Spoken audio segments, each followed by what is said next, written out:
Cuando le propusimos a nuestra coordinadora, la doctora Laura Bonifaz, que trajéramos a alguien externo a dar la plática magistral, y le empezamos a platicar de quién era el doctor que vamos a presentar el día de hoy, no dudó ni un segundo en aprobarlo.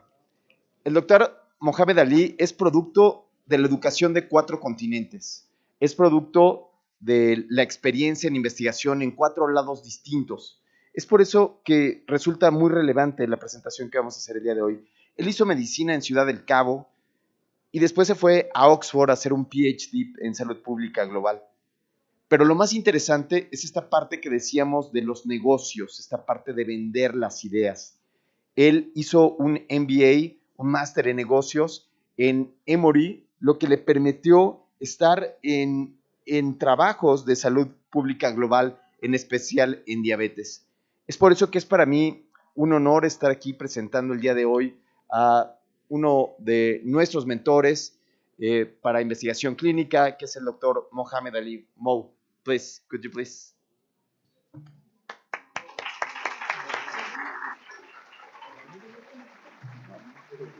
Or English? Just put it here. Thank you, man. Thank you. Thank you all for having me. It's a great honor to be here. I apologize, as a guest in your country, I do not speak Spanish, so I will try to speak clearly in English, and hopefully it'll be clear enough for everybody. That said, I will also say that nowadays we have phenomenal technology. So if you didn't catch everything that I said, I'm hopeful ChatGPT can help you. You can potentially run my video through ChatGPT and it might help. Just to say also, that, as I said, it's a great honor to be here. And I do have some disclosures. None of these are relevant to what I'm going to talk about today, which is diabetes and the opportunities for implementation and for research. I think it's a particularly auspicious month also because this is World Diabetes Awareness Month. And I believe, as we will see in some of the data I show you, that diabetes is a major issue here in Mexico. Also, just to say that a lot of the work I'm going to show you is based on the entire team of people here. It is not just my work alone. We have a phenomenal Emory Global Diabetes group, and some of the data are from them, so I want to give them credit early on. Here's what I'm hoping to quickly talk through with you today, and I will try to make it as brief as possible. The first is that there are real opportunities for population health in diabetes, and I will show you a little bit about our current approach, which is driven by science and what has been successful to date. I will show you a little bit about what I think are the current problems with how we are tackling diabetes and how there might be stagflation developing. In other words, diabetes continues to grow, diabetes burdens continue to grow everywhere, but especially here in Mexico. And then I want to end my talk talking about the opportunities going forward. And I will talk to you about 4 specific big opportunities that I think are out there. So, what has worked well for us in the past? Just a quick primer for anybody who doesn't understand diabetes. All of our data over the years have shown us that diabetes is a longitudinal chronic disease. It's characterized by high sugar levels, which eventually lead to very severe, disabling, and even fatal complications. And the reality of the world is that most of us live somewhere on this spectrum. Hopefully not too far to your right. But every population has about 10 to 15% of its population that has diabetes, about 30% of its population that has pre-diabetes, in other words, they are at high risk of developing diabetes in the next 5 years, and about 50 to 60% of its population that has normal glucose levels. We have over the years found out that if you have diabetes, we can do a lot. We can screen for complications, we can work on glucose, blood pressure, cholesterol, and avoiding tobacco. to prevent complications of diabetes. And in people with prediabetes, we can engage in healthier lifestyles and prevent the transition to diabetes. So let me show you specifically what I mean. These are data from what are called the Diabetes Prevention Program, a $180 million trial in the United States with people with very severe prediabetes. It's people who have this combined impaired fasting glucose, impaired glucose tolerance phenotype of prediabetes. And if you look carefully at the data here, the placebo arm, which just got basic lifestyle advice, continued to get high rates of diabetes conversion in these people. But the people who got a lifestyle intervention, a structured lifestyle intervention in blue, they had a 58% reduction in diabetes incidence over a 3 to 4 year period. And those who used metformin, which is the middle group, had about a 30% benefit. What was very nice about this trial was that the benefits were in all race ethnic groups in the United States. Again, you will see the gray bar, the placebo groups, all had high rates of diabetes conversion. The group in the middle here, which is in orange, is the metformin group, and the lifestyle group continued to have benefit no matter what race ethnic group you belong to. The other thing we know over time is that diabetes care can be done very well, and we have data from multiple observational studies, many randomized controlled trials, many meta-analyses, showing that if we do well at the A, B, C, and D of diabetes control, i.e. A1C, which is blood glucose, B for blood pressure, C for cholesterol, and D for do not smoke, we can do tremendously well. And so these are data showing you that we published some years ago in the United States that glycemic control over a 12-year period improved. The proportion meeting their A1C under 7 improved by about 8 percentage points and got to almost over half of the population. We saw a similar improvement in blood pressure, a very big improvement in cholesterol, sadly no improvement in smoking, but what was amazing about this was that the complications rates of diabetes in the United States went down. Heart attacks went down, strokes went down, amputations went down, even end-stage renal disease went down, but a little bit less. And hyperglycemic deaths also went down. And if you thought this was just the United States, you can see here a number of other high-income countries where mortality, even in people with diabetes, has steadily declined. We are doing better at keeping people alive. So that's all sounds very good. But our current reality is a little bit more somber than that, a little bit more sad than that. And this is that currently 500 million people around the world suffer from diabetes.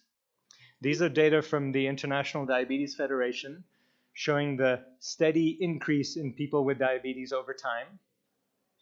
And what's quite remarkable is that in addition to that, every time we guessed how far diabetes would grow in the future, we went even further than we always guessed. For example, here in the early years, we guessed that it might be 300 million. We passed that far sooner than we thought it would happen. And so we keep beating the projections in terms of the growth of diabetes around the world. Here in Mexico, the line looks extremely similar and quite somber.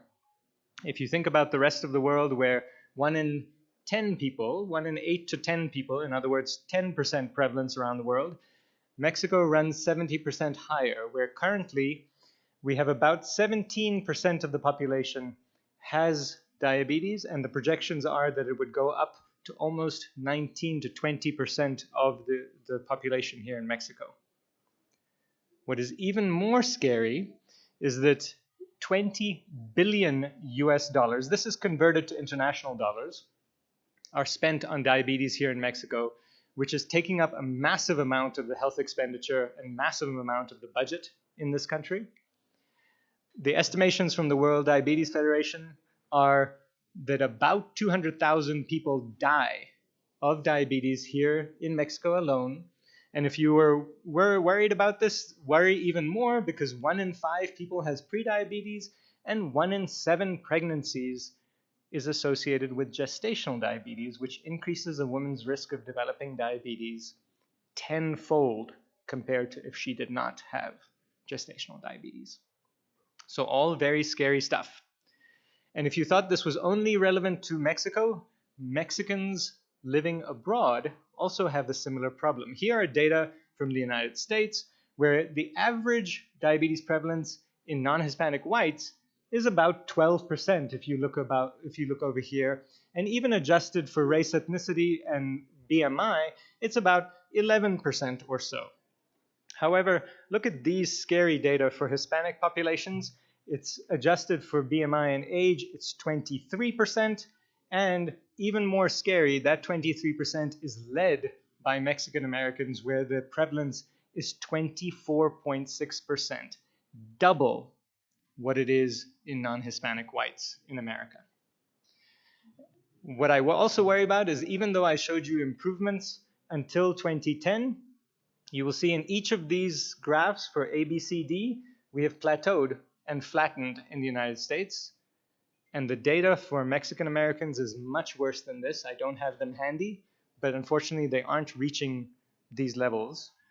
And then if you thought everything was peachy and things were good for complications, unfortunately diabetes complications, I showed you till 2010, they were all going down. Now in the United States, they're all going up, and especially lower extremity amputations, very high and very bad. Here are the data in Mexico. Even though the vast majority of people with diabetes in Mexico seem to know that they have diabetes, the control rates are very low. You can see here anywhere from 29 to 45% of people have their A, B, and C controlled, and very few are achieving all of them. We unfortunately do not have data on complications, but I imagine they are not good. So, all of that said, what can we do about it? I like this quote a lot. You can't stop the waves, but you can learn to surf. And so what can we do? I think there are many opportunities, and I'd like to highlight 4 specific opportunities for you today. The first is that we can advance the science of implementation. We can do what we know how to do better on the supply of diabetes prevention and diabetes care. The second is that I think we need to do better in the science of engaging people who are at high risk of diabetes and who have diabetes. The third is that we can do what are called precision trials. We need to advance how we treat this condition because our current approaches are failing, and I will show you some data in a few minutes to prove that. And then lastly, we need to work on what I call sustainability science, because a lot of our interventions are short-term and people give up too quickly. So here are some of the data that I hope will convince you. How do we advance implementation science? Well, implementation science is this idea that there is a gap between what we know in the evidence and what we actually do in practice and our achievement of health outcomes. There is this big gap. So what can we do about this gap? I'll show you some data to prove this gap. These are data for people with prediabetes in the United States. And people with prediabetes should be counseled to go do diet and physical activity because, as I showed you earlier, the trials show us that they can prevent diabetes if they do it. What these data should show you are that for 15 million people who know they have prediabetes, only 9 million or so of them are getting any advice from their doctors to go change their physical activity or to be careful with their diet. And even less, almost 3 million or less than 1 million are getting referred to a diabetes prevention program. The data are even more stark because a lot of people in America don't even know they have prediabetes. About 53 million of them don't know. And so if you look at those data, it's an even bigger drop from there down to the 22 million that are getting physical activity advice or the 20 million that are getting dietary advice. So there is an implementation gap. There are also implementation gaps in all of these different countries. These are data from 55 different countries. And you'll see here that Latin America is actually doing pretty well. It's the one in yellow, where it's better than all of these other countries in terms of having glucose medications or blood pressure medications or having counseling or exercise for people with diabetes. But you'll notice that even though it's the best of everybody, the gap is still big, because what we want is we want 100%. And at least for diet and physical activity advice for people with diabetes, only 40% of people are getting that in practice. Another implementation gap. So what do we do to close the gap? There's a term we call implementation science and translation science. And what you want to try to do is you want to measure the gap, which I hopefully have showed you a little bit. And then you want to build a bridge that takes you across the gap. And the way you do that is this area of implementation science, which essentially says we need data to understand what works. First of all, what are we going to do? What diabetes prevention and diabetes care are we going to do? The what? And the two questions you have to answer there is, does it work in a randomized trial? And will it work in real life? And you do all these types of studies that help you do that. And then you want to do the how, which is when you know what you need to do, how do you get people to adopt it? How do you get clinicians to refer people? How do you get clinicians to advise people on their diet? How do you get clinicians to meet A, B, C, and D targets for diabetes care?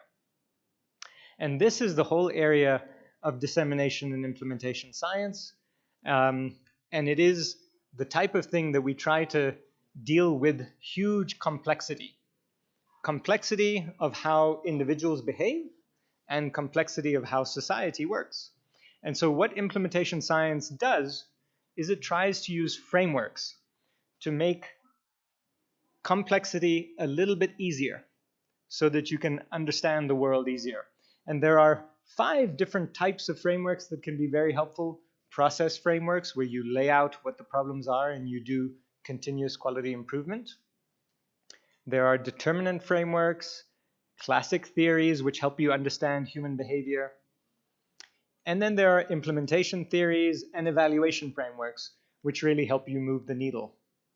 So the idea here is that you basically can use this practical approach of identifying the gap, building your logic model for where are the gaps, where are the barriers, and you then identify and test what we call implementation strategies to close the gap.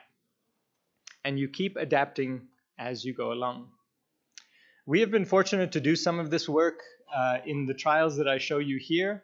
These are diabetes prevention trials and implementation trials that we have done in places and in clinics in India. We have also done diabetes quality improvement trials also in India, and we have several other trials currently going on in Kenya, in South Africa, and in rural parts of India. So what does this all involve? I'll give you one quick example, and that's that all of everything we do in diabetes prevention and care is behavior change. And one of the challenges we have in behavior change is that people want to see short-term benefits, and if they don't see them quickly, they give up. So we have challenges at the patient level, which might be motivation to change, which might be comorbidities. We have difficulties at clinician levels because they might not feel empowered, they might not know the guidelines, they might not have any accountability. We might also have system problems, insurance, access to medicines, all of those types of problems. So what we did was we said, we're not going to prioritize between them. We're going to address all of them together. And so what we used is what we call multi-component interventions, where for patient barriers, we gave them counselors, one-on-one, non-physician care coordinators that help patients with behavior change and monitoring. We created a simple software like an Apple device for clinicians to use so it can help them in their decision making. And we created a dashboard for clinics to be able to see how people with diabetes were doing. And we were fortunate that these worked. We created this dashboard that looked like this. And so a clinician would go to the glucose tab or the blood pressure tab or the cholesterol tab or the depression tab. And for this patient, what the system would say is, based on this A1C, based on this glucose, etc., do this. And then the clinician has the option to accept or reject the prompt. Now, if you accept the prompt, no problem. But if you don't accept the prompt, you have to give a reason. And doctors don't like giving reasons for why they did something, so they just accepted our prompt. And so it was a way of getting people to be nudged into doing the right thing. This is the dashboard, so every clinic could look at individual patients. So here, Beyonce, for example, was doing really badly for some of her things.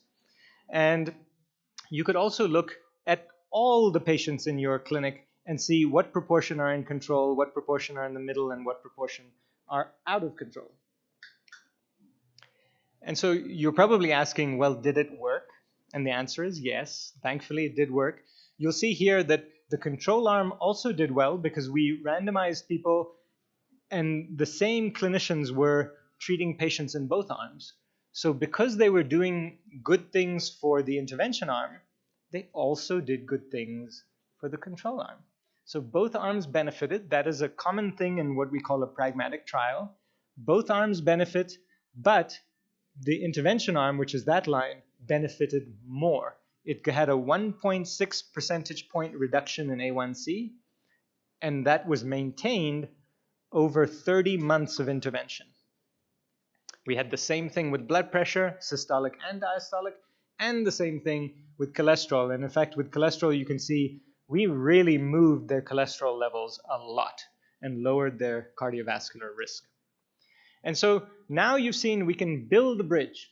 We can figure out how to close the implementation gap. How do we make it a really strong bridge? That's the question you have to ask yourself. And for that, you have to engage policy, because you can't just be happy to say, we did this at 5 or 10 clinics the way we did it in our trials. You have to take it outside of the trials and into communities and into the environment and into the policy environment. And for that, there is this area of implementation science called natural experiments, which are population-wide. So a really good example for you is right here in Mexico, the soda tax. The soda tax that you put in place is a perfect example of a natural experiment because the policymakers chose it. The person who's evaluating it had nothing to do with it going into place, but the scientist can go and evaluate it irrespective of the fact that it's happening. It's complicated science, but it can be incredibly impactful. And if you're interested in this area of implementation natural experiment research, I encourage you to look at this group called the NextD group that has been continuously funded by CDC and NIH. And I help with this group, and I'm very lucky to support all of them. They've had this set of studies of 15 to 16 studies now that have been funded for 15 years. And you can look at this name in Google and find many of their publications, or go to their website if you're interested in this type of science.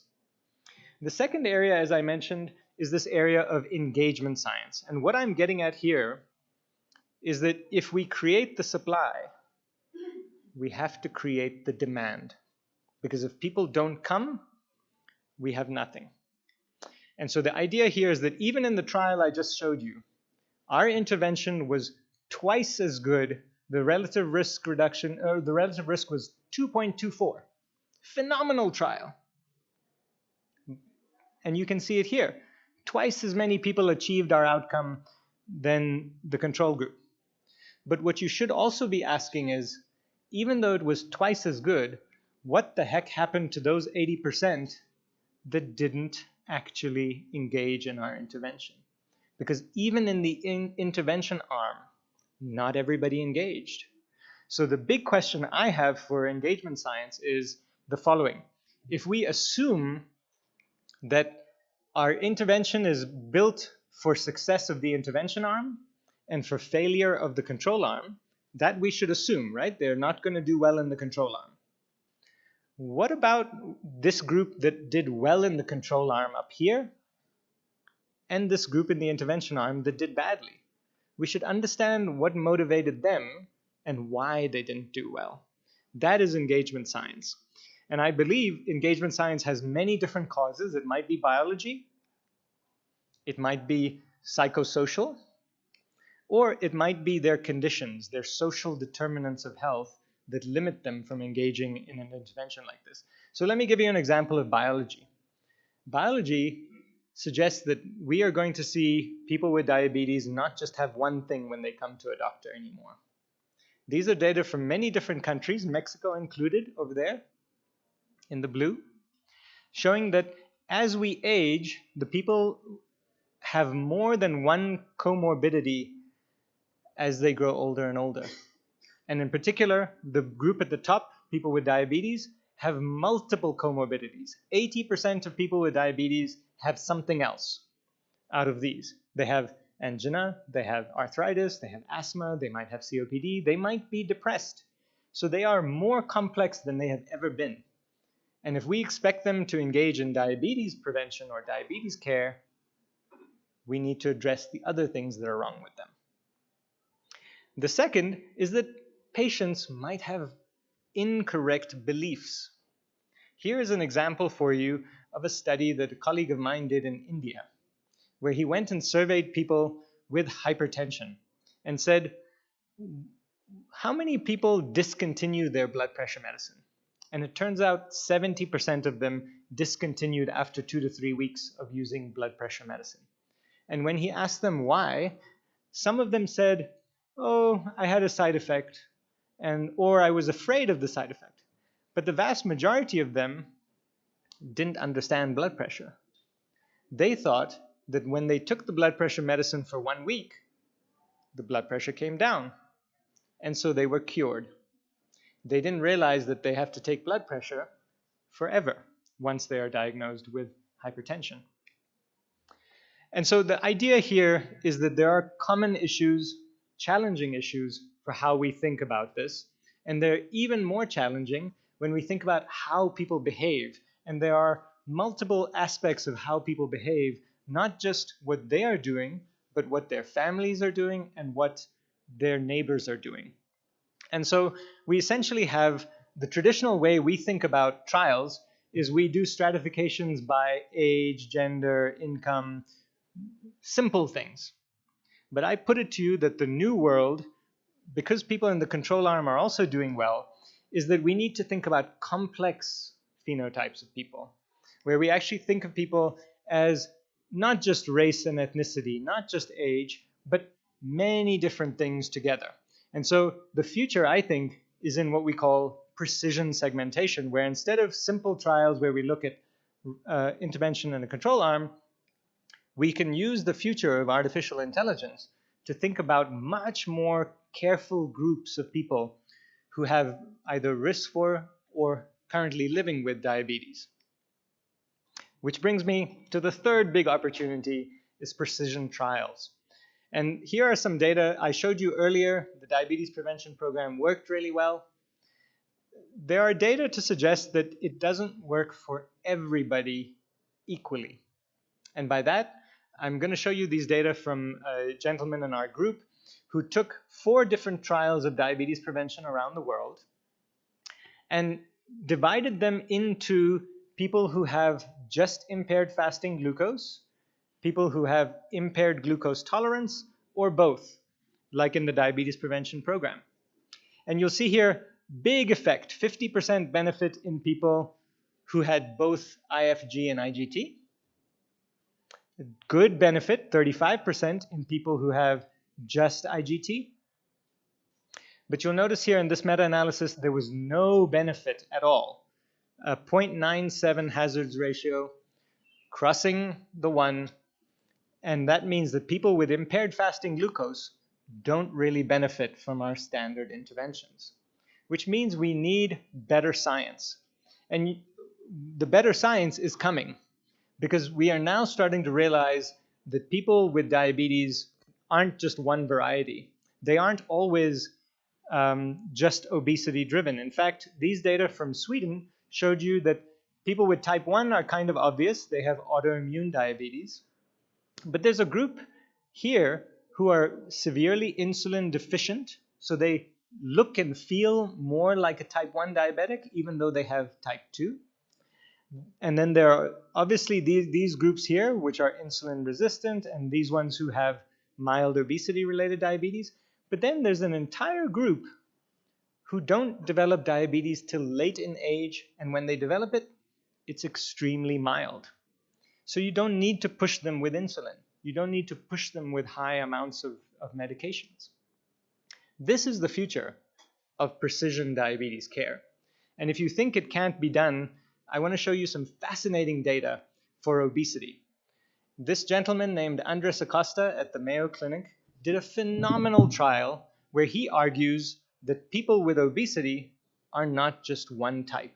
He argues that if you break them up into careful segments, you will find that there are some people with obesity who have what's called a hungry brain, some people who have a hungry gut, some people that have emotional eating, and others that just burn very slowly. Their metabolism is very slow. And you'll notice here in between that some people are a little bit of both. What Andres Acosta showed is that for each of these phenotypes, there is a medication we can use. So for example, you can use phentermine topiramate for the hungry brain. You can use a GLP-1 agonist for the hungry gut.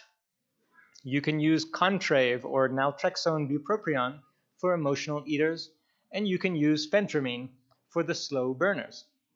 This is phenomenal, just even in its thought, but let me show you the data. The data show that, yes, if you phenotype them, and he phenotyped about 400 people, and he randomized them to people who got an intervention that works for their phenotype, or people who got just anything. And if you got anything in the red, you lost some weight. About 27% of people lost weight. But if you phenotype them, 85% of people lost weight. And the weight loss was persistent for 12 months. That is the group that was phenotyped, whereas this group that was not phenotyped lost some weight, but it didn't persist as much, and it wasn't as deep a weight loss as those who were phenotyped. I feel like this is convincing evidence and that we should do it. The last piece I have for you is the area of sustainability science, which is to say, weight loss is good, weight loss is awesome for all these reasons, but weight loss is hard to maintain. And let me show you some real quick data to show this. We think of obesity as a very simple intake-output issue. However, sometimes it's more complicated than that. One's own physiology fights back. So you see here data which are really interesting, which is that as people lose weight when they starve themselves or go on massive diets, what happens is, yes, the energy intake goes down, but your body compensates and your energy expenditure also goes down. And when both of those go down, your body secretes hormones like ghrelin and leptin and makes you feel extremely hungry. And it doesn't just make you feel hungry, it makes you feel hungry for calorie-dense processed foods, which then cause you to eat more and take in more energy, even more than you used to take over there, and you gain the weight right back, which is scary stuff. And I have data to support this. If you look at the Look-Ahead trial in people with type 2 diabetes and obesity, even though they lost weight in the beginning, over time they gain it back. Even though their waist circumference went down, over time they gain it all back. And lastly, their glucose goes back to normal. Similarly, for any single diet in the world, people give up on it after 12 months. At least half of people who started give up over time. So if you think I'm just saying, let's put everybody on medicines like GLP-1s do work, I want to quickly comment on GLP-1s because yes, the weight loss is phenomenal compared to placebo, but the moment you take them off of the medication, this is a randomized trial where people here got randomized to placebo or to continuing. The placebo group gained all the weight right back. So if you're going to take a GLP-1 strategy, which I should say is very expensive, it's very hard to sustain this if you don't have people on it forever. And I'm just going to lastly end with this idea that from a GLP-1 standpoint, there are data to suggest that if you just use the GLP-1 alone, you will get this kind of benefit here in the blue. But if you use the GLP-1 plus exercise, you will have even greater benefits. And I think the potential for the future is this. We need to figure out how to use GLP-1s and exercise and sequence them in a way that we get sustainability. But this area is completely new. Nobody has done it. And this may be a huge opportunity for Mexico to advance the needle on this area. So let me conclude with just a couple of quick remarks. Number one, research has led to enormous implementation of diabetes prevention and care around the world, and some of them have been successful, not all. I think there is a major stalling in our efforts to control diabetes and to prevent diabetes, and I believe, unfortunately, Mexico is amongst the groups that is struggling with that. However, I do feel there's incredible opportunity, both in improving implementation, in improving engagement, in thinking about precision trials, and in studying sustainability. I hope I have convinced you all, and I hope you will collaborate with us. We have a phenomenal group, an Emory Global Diabetes Research Center. And again, thank you for your attention.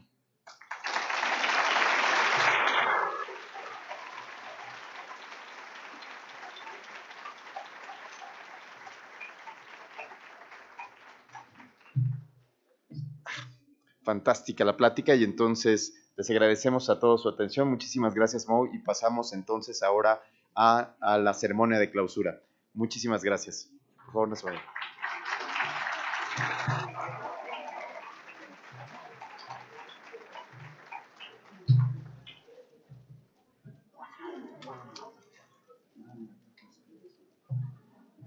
Un favor, no se levanten sus asientos, en un momento empezamos. Muchas gracias.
Foro Internacional de Investigación en Salud, Puebla 2023.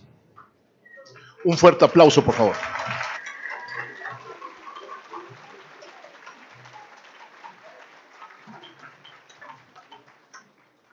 Favor de tomar asiento a nuestras autoridades. A continuación presentaremos a nuestras autoridades. La doctora María Aurora Treviño García, titular del órgano de operación administrativa desconcentrada del IMSS en Puebla.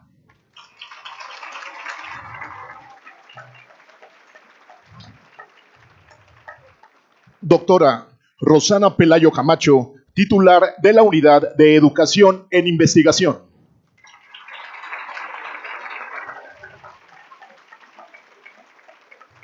Doctora Laura Bonifaz Alonso, titular de la Coordinación de Investigación en Salud.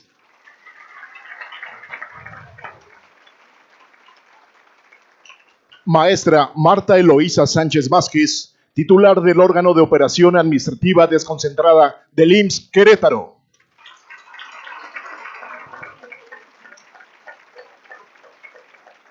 Doctor Ulises Cruzapanco, jefe de prestaciones médicas del OAT IMSS en Puebla.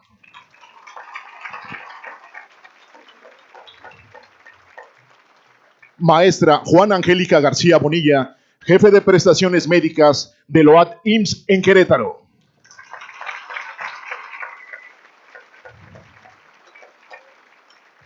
Doctor Joaquín González Ibarra, jefe de la División de Desarrollo de la Investigación.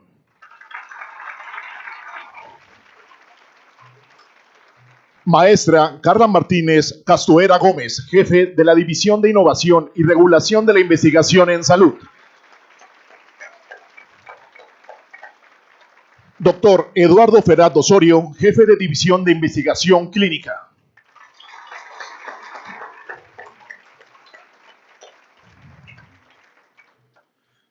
A continuación, palabras y la numeraria del foro a cargo de la doctora Laura Bonifaz Alonso, titular de la Coordinación de Investigación en Salud.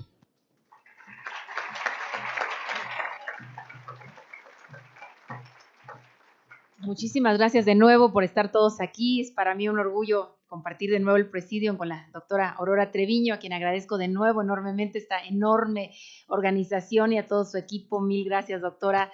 No dudamos nunca que Puebla iba a ser una gran sede y lo fue. Muchísimas gracias por todo, doctora. Y bueno, a la maestra Eloísa Sánchez Vázquez, Querétaro seguramente será y una gran sede para nuestro nuevo siguiente foro. Muchísimas gracias, doctora.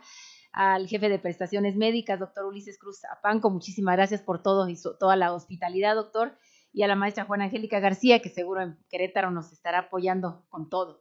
Muchísimas gracias, doctora. A mi titular de unidad, la doctora Rosana Pelayo, siempre sin palabras para agradecerle todo el soporte y la ayuda. Y a mi equipo de trabajo, feliz de que estén aquí en el presidium. Muchísimas gracias por esta organización y por este foro maravilloso. Pues es un gusto para mí enorme darles las numeralias del foro. Tuvimos una versión híbrida en este caso y tuvimos una asistente de 11.900 visitas de 11.984 con visitas de países como México, obviamente, Estados Unidos, Francia, Brasil, Nueva Zelanda, entre otros, y de diferentes entidades federativas como México, Puebla, Jalisco, Nuevo León, San Luis Potosí y otras entidades federativas. Tuvimos presenciales 664 asistentes con en línea arriba de 2.000 asistentes. El comité organizador, tanto de la Coordinación de Investigación en Salud como de la OAT Puebla, fueron de más de 100 integrantes que conformaron este comité, con más de 70 ponentes. Tuvimos participaciones nacionales de la Universidad Nacional Autónoma de México, del Instituto Nacional de Ciencias Médicas Salvador Subirán, del Instituto Nacional de Geriatría, del Centro de Investigación y Estudios Superiores de Antropología Social y de la Universidad Panamericana, del CENAPRESE, de COSUR, entre otras. Tuvimos 6 ponentes internacionales con la ceremonia, en la conferencia de clausura del doctor Mohaammed, que en lo personal me gustó muchísimo, la participación de una carrera con 180 corredores. A nivel académico tenemos la Universidad Popular Autónoma del Estado de Puebla, tuvimos el ensamble de la Benemérita Universidad Autónoma de Puebla y el ballet de la Benemérita Universidad Autónoma de Puebla, dirigido por la maestra Lili Cisneros. Finalmente voy a pasar a otra parte que a mí en lo personal me gusta mucho, creo que es de los foros la que más disfruto, y es la entrega de premios y reconocimientos, a las que les voy a pedir a los miembros del presidio que me hagan favor de ayudar y de entregar. Tuvimos trabajos libres, tuvimos 2 sesiones de trabajos libres con 90 sesiones cada una, y como hubo un poquito de disparidad de número entre las 2 sesiones, no quisimos dar premios para cada una de las sesiones, sino que tenemos 2 primeros lugares, 2 segundos lugares y 2 terceros lugares, que se me hace maravilloso poder anunciarles el día de hoy. Por tercer lugar tenemos a la doctora María de Lourdes Barbosa Cortés, con el tercer lugar con el trabajo de investigación efecto protector de los ácidos grasos poliinsaturados omega 3 en las complicaciones relacionadas con el cáncer, de la Unidad de Investigación Médica en Nutrición.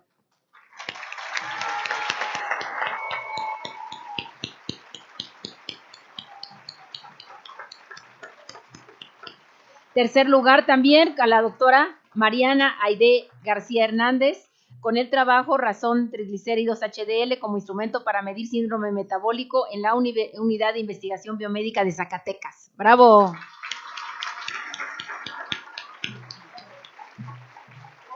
Muchísimas gracias.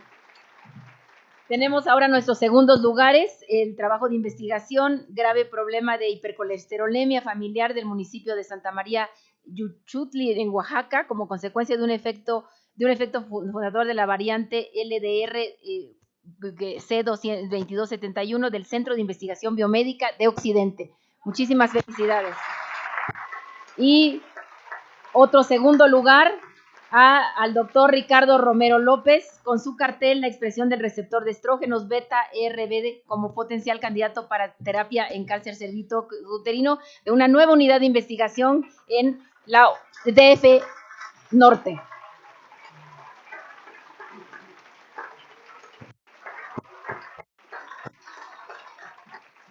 Y ahora nuestros grandes primeros lugares de las dos sesiones. Primer lugar, Patricia Piña Sánchez, con el trabajo de mortalidad de cartel, identificación de potenciales marcadores asociados a la supervivencia en carcinomas escamosos de cabeza y cuello, asociado y no asociado a virus de papiloma humano de la Unidad de Investigación en Enfermedades Oncológicas. Felicidades.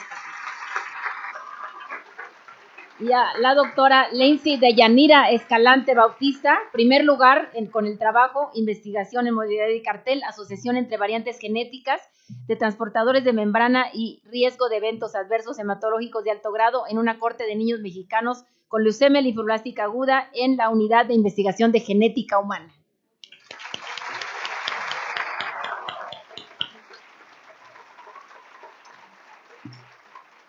Tuvimos en este foro nuestra primera edición de presentación de trabajos de traslación y hubieron dos magníficas presentaciones, una en forma oral que les llamamos pitch y dos en forma de cartel. Entonces voy a anunciar los premios para este programa de traslación con las presentaciones de los trabajos, y es para mí un enorme honor anunciarles además que a los dos primeros lugares, tanto en versión cartel como en versión de oral, de pitch, vamos a darles un financiamiento para que continúen su siguiente estado de maduración. Así es que muy feliz. El primer lugar, voy a empezar con las menciones a todos los participantes, que seleccionamos 8, pero la idea es seguir impulsando todos estos trabajos de traslación. El número 8 es el doctor Mauricio Salceda Vargos por su proyecto de investigación traslacional. Felicidades, doctor.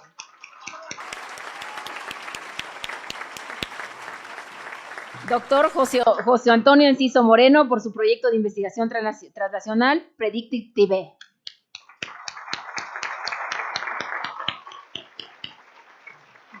La doctora Josefina Dalia Ramírez por su proyecto de investigación traslacional MICRAM.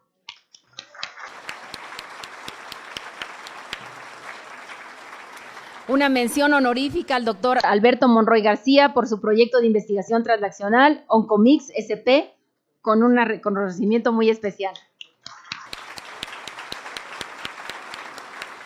Y el primer lugar y el cartel ganador en esta versión de trabajos traslacionales es al doctor Daniel Martínez Pérez por su proyecto de investigación traslacional SLIT Helper QE, primer lugar. Muchísimas felicidades, doctor. Gracias.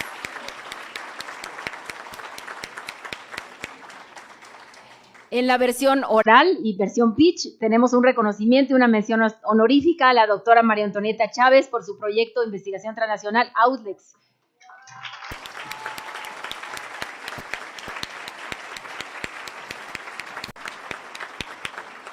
Y nuestro primer premio en la versión oral de pitch es para la doctora Ana Gabriela Gallardo Hernández por su proyecto de investigación transnacional CANA, y recibe en nombre de la doctora Gabriela Gallardo la doctora Yasmín Estrada Mao. Gracias, muchísimas gracias.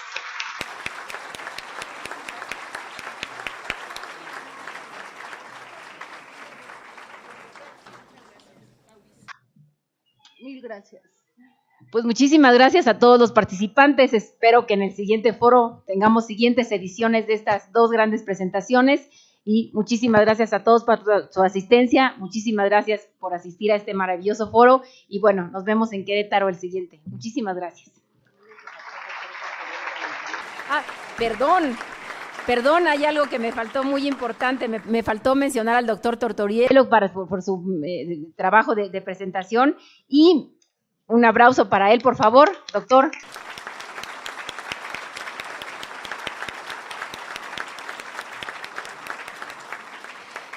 Y me faltó mencionar también 4 menciones especiales que hacemos cada año por investigadores que tienen ahora el nivel 3 del Sistema Nacional de Investigadores, y para eso mencionamos de manera muy importante a González Cortázar Manaces, del Centro de Investigación Biomédica del Sur de Morelos.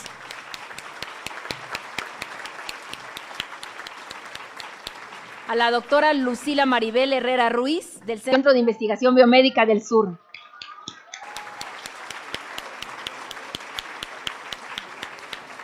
A la doctora Mardia López Alarcón, que además es nuestra editora de la revista Archives, no pudo ya acompañarnos, pero una mención especial. Y finalmente a la doctora Claudia Mendoza Pinto, del Centro de Investigación Biomédica de Oriente, Puebla.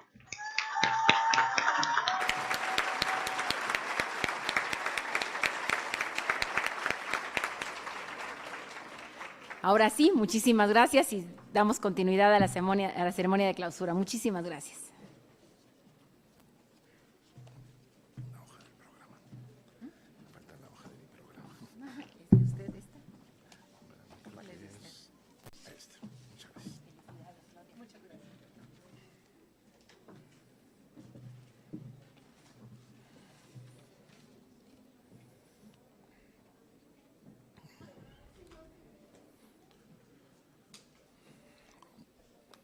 Muchas gracias.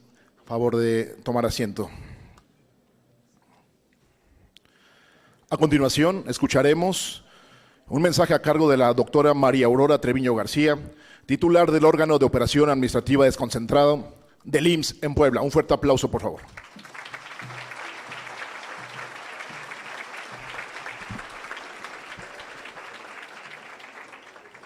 Muy buenas tardes, tengan todas y todos ustedes. En nombre del Instituto Mexicano del Seguro Social en Puebla, estamos muy agradecidos con tan importante participación de investigadores y de médicos y científicos de tan altísimo nivel. La verdad es que nos sentimos muy orgullosos de cómo se ha llevado a cabo este evento. Sin duda todos nos llevamos tarea y ahorita veíamos un ejemplo muy importante en la atención de patologías que vemos y que detectamos desde el primer nivel de atención, como escuchábamos en la presentación de diabetes mellitus, que sin duda es uno de los azotes de los mexicanos.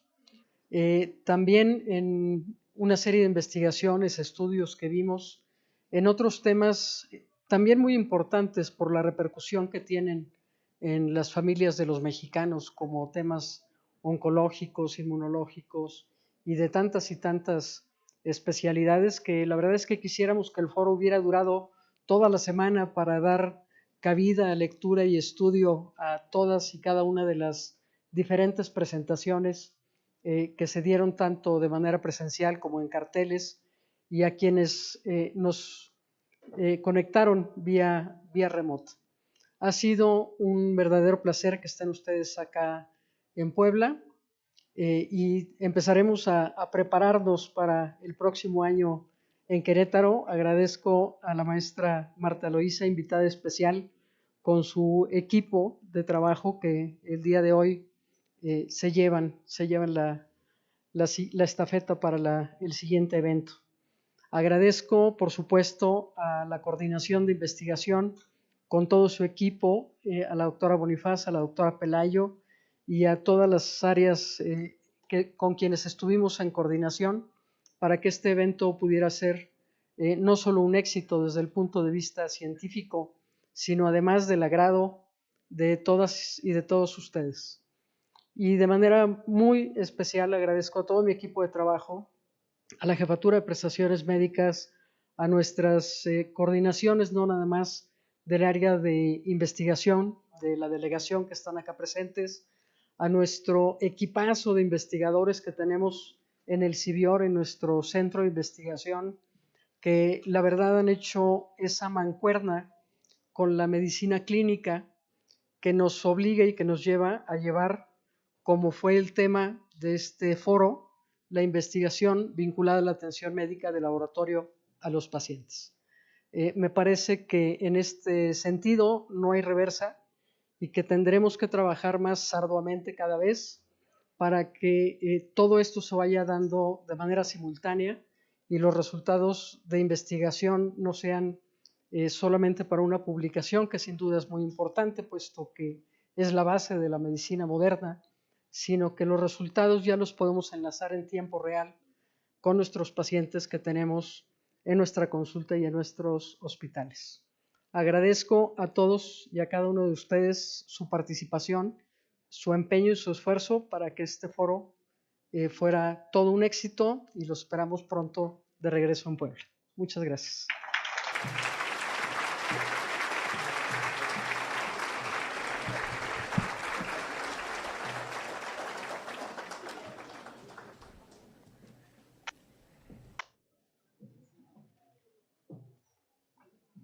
Muchas gracias. Favor de tomar asiento. A continuación se proyectará un video, Memorias, del 32º Foro Internacional de Investigación en Salud, Puebla 2023.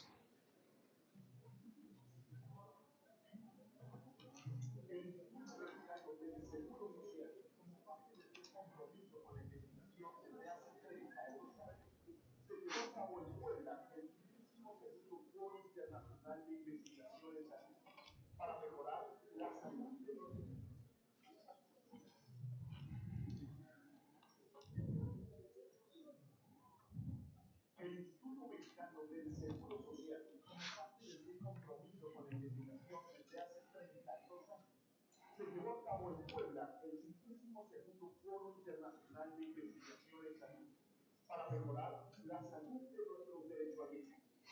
El foro se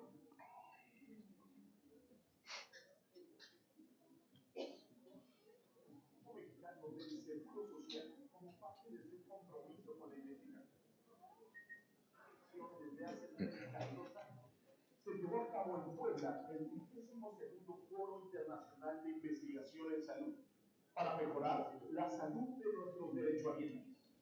El foro se concluyó con más de 50 actividades académicas, divididas en simposios, talleres, mesas redondas y conferencias magistrales. Se logró una sinergia en la que los investigadores presentaron y compartieron sus trabajos, mostraron los avances en investigación. Ok, vamos a continuar con el programa. En un momento más se proyectará el video. Continuamos con la entrega de estafeta de la sede 2024. La doctora María Aurora Treviño García, titular del órgano de operación administrativa desconcentrada del IMSS en Puebla, entrega y recibe a cargo de la maestra Marta Eloísa Sánchez Vázquez, TOAD del IMSS en Querétaro. Un fuerte aplauso, por favor.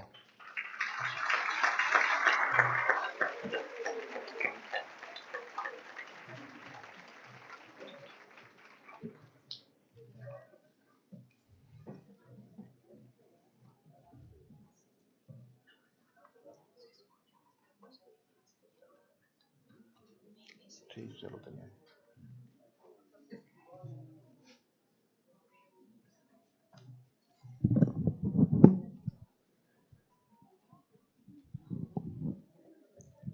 Estimada maestra Marta Eloísa Sánchez, titular de la Delegación de Querétaro, es un honor para mí entregarte de manera simbólica la estafeta para el siguiente Foro Internacional de Investigación del Instituto Mexicano del Seguro Social.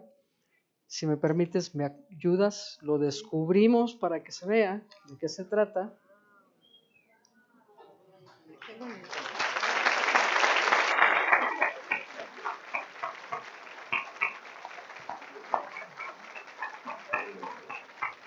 Es un jarrón de talavera poblana, y decirte que, bueno, esta es una de las piezas más representativas del Estado. La talavera tiene ya denominación de origen, publicado en Diario Oficial de la Federación apenas en el siglo XX, pero la historia de la talavera, como se conoce, en la forma como se prepara, data del siglo XVI. La denominación la tiene el estado de Puebla y el estado de Tlaxcala porque la arcilla de donde se toman los materiales para construir este tipo de piezas se da solamente acá, en Amozoc, en Puebla de Zaragoza, en Cholula, en Atlisco y en la parte sur del estado de Tlaxcala. Todas las piezas se preparan de manera artesanal en tornos, se da un acabado blanco marfileado, que es el fondo, y la pintura toda tiene base de origen en pintura obtenida de metal. De ahí las características de la talavera, que no se pueden reproducir en ninguna otra parte del país ni del mundo. Te entrego esta pieza como símbolo para que recibas en Querétaro el foro el próximo año. Felicidades. Muchísimas gracias.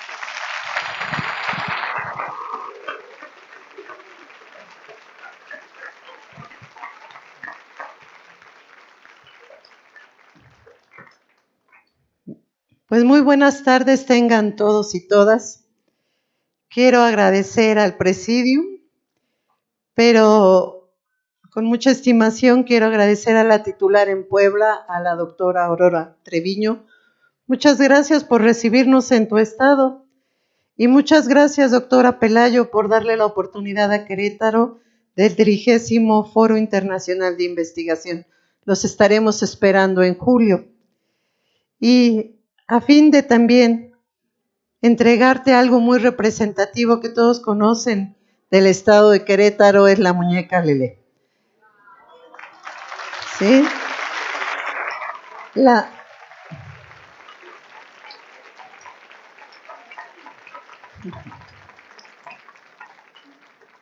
muñeca Lele es representativa de las comunidades indígenas. Un gusto en verte. De las comunidades indígenas del municipio de Amialco, hecho principalmente por las indígenas otomí y que representa a nivel internacional al estado de Querétaro, estado cuna de la independencia. Entonces, nos estaremos viendo por ahí en julio del 2024. Sean todos bienvenidos. Y muchísimas gracias. Nos llevamos la estafeta y también mucho trabajo y compromiso para poder cumplir las expectativas que este foro representa. Muchas gracias y bonita tarde.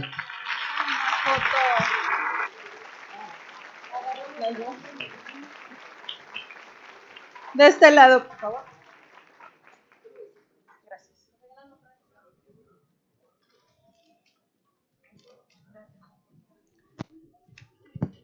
Pues, te llevas muchas cosas.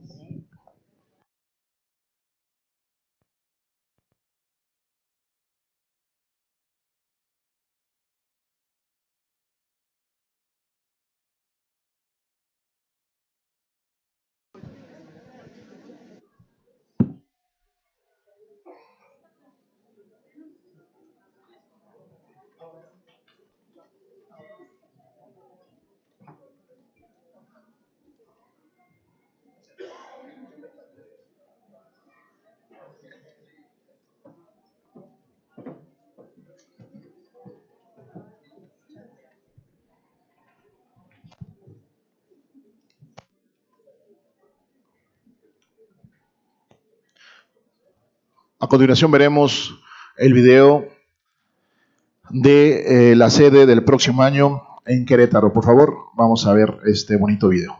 Tomen asiento, por favor, autoridades.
Un fuerte aplauso, por favor.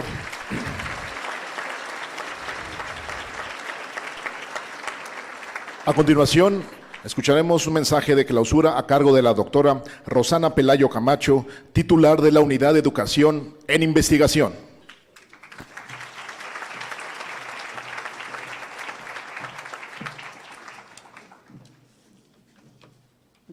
Muchísimas gracias. Buenas tardes tengan todos y todas. Nuevamente, nuestro agradecimiento profundo a toda la OAD de Puebla, pero sobre todo a su líder, a su titular, la doctora María Aurora Treviño. Muchísimas gracias, doctora.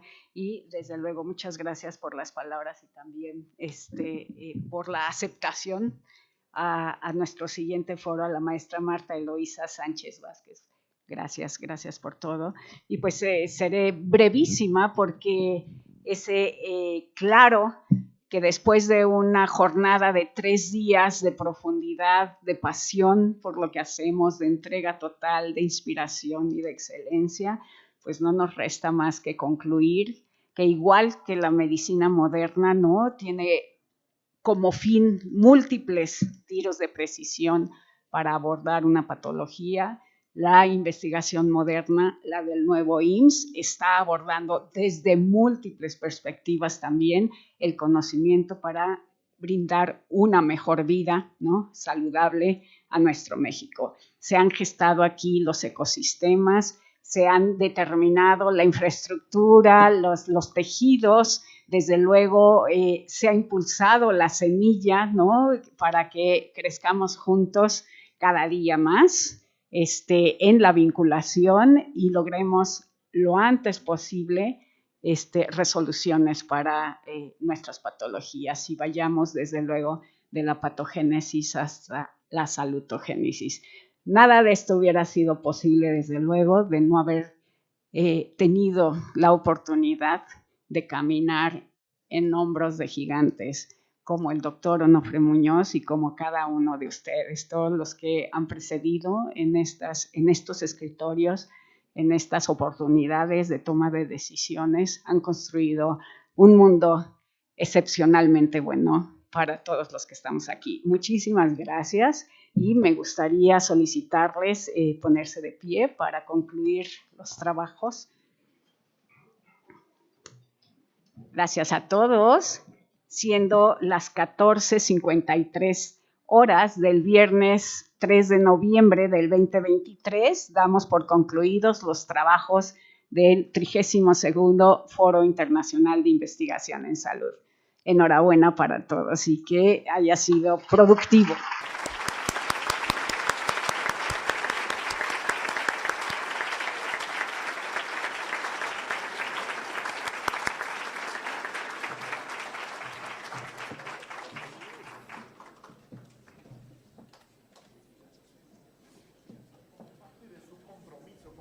Muchas gracias.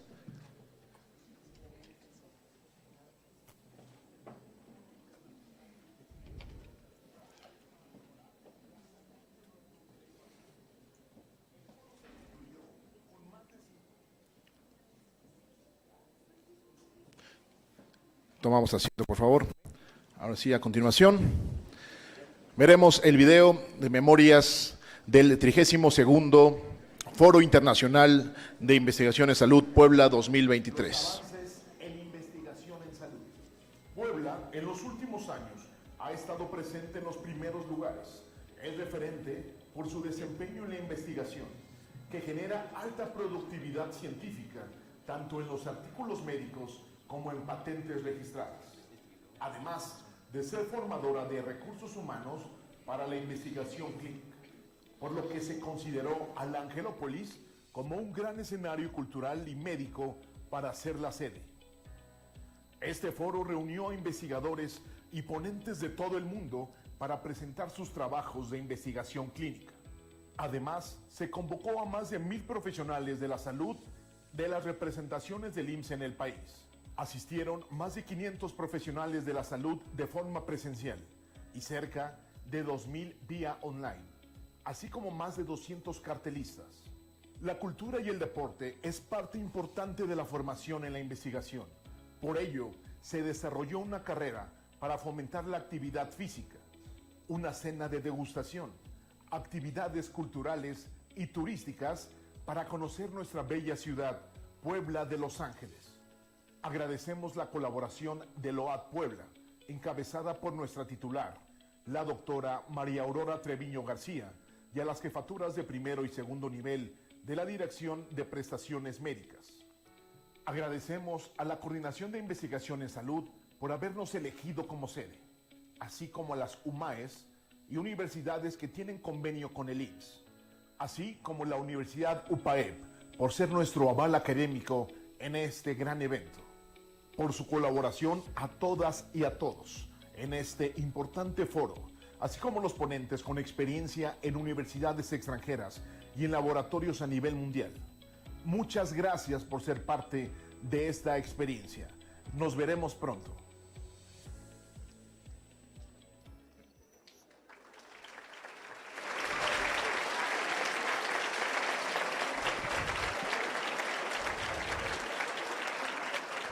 A continuación, la participación del ballet de la Benemérita Universidad Autónoma de Puebla, dirigido por la maestra Elena Santos, directora del Ballet Folclórico del Complejo Cultural Universitario de la UAP.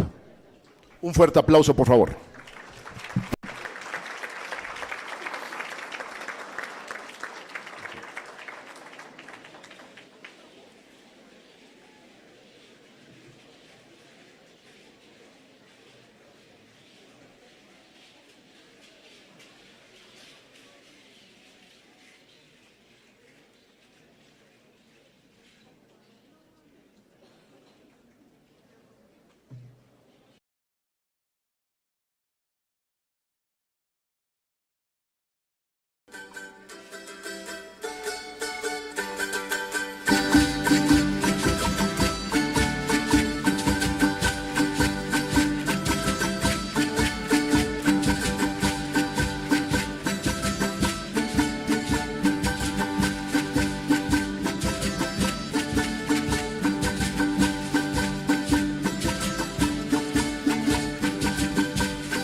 el Ballet Folclórico de la Benemérita Universidad Autónoma de Puebla y del Complejo Cultural Universitario.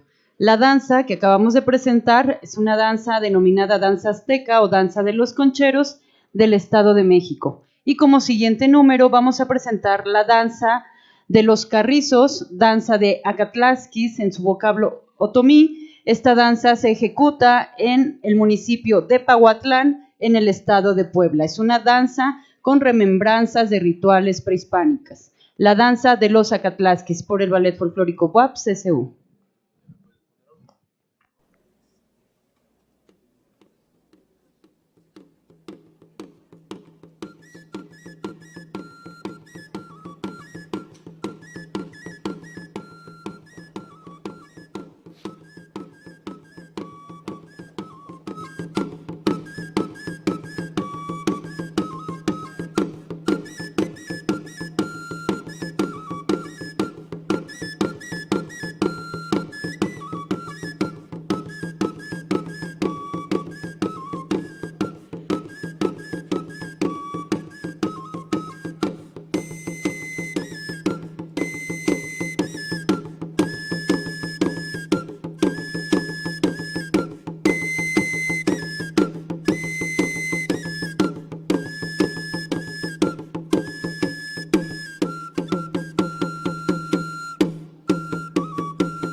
Fuerte aplauso, por favor, al Ballet Folclórico del Complejo Cultural Universitario de la UAP.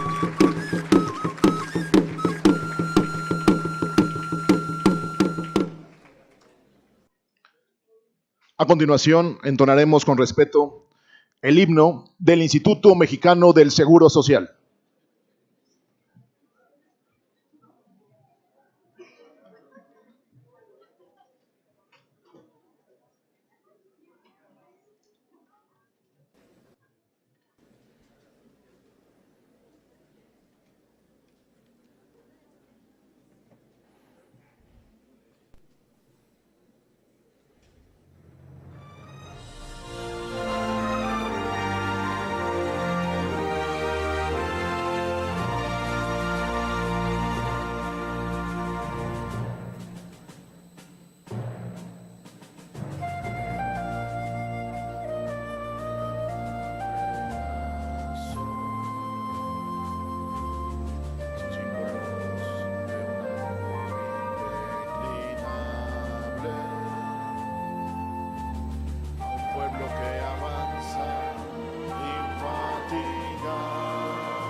el porvenir nunca lo casó. En la veda su mirada enternecida al fruto que se protege frente al pecho. La madre cubre al niño sobre un lecho que es amor, patria querida, con sus alas generosa nos abraza. Mi pueblo yace vivo en su plumaje, el ave con orgullo y con coraje siempre vigilará por nuestra raza.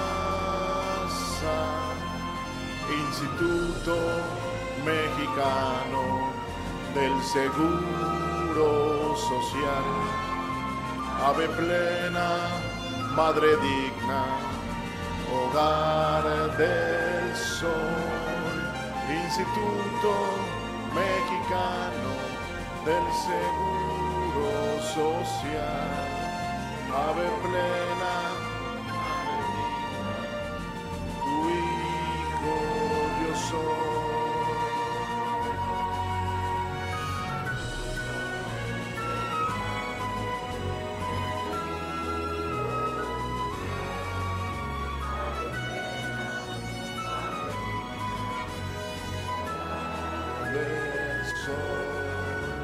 Instituto Mexicano del Seguro Social, madre digna, tu hijo yo soy.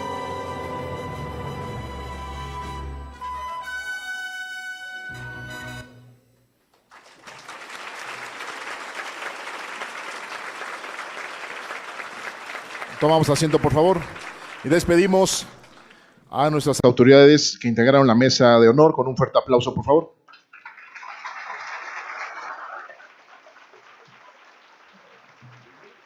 Muchas gracias, que tengan excelente día y un feliz retorno. Que estén muy bien.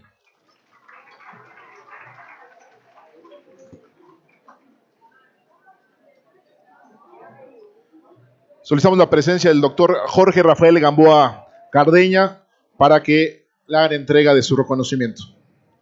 Al doctor Jorge Rafael Gamboa Cardeña.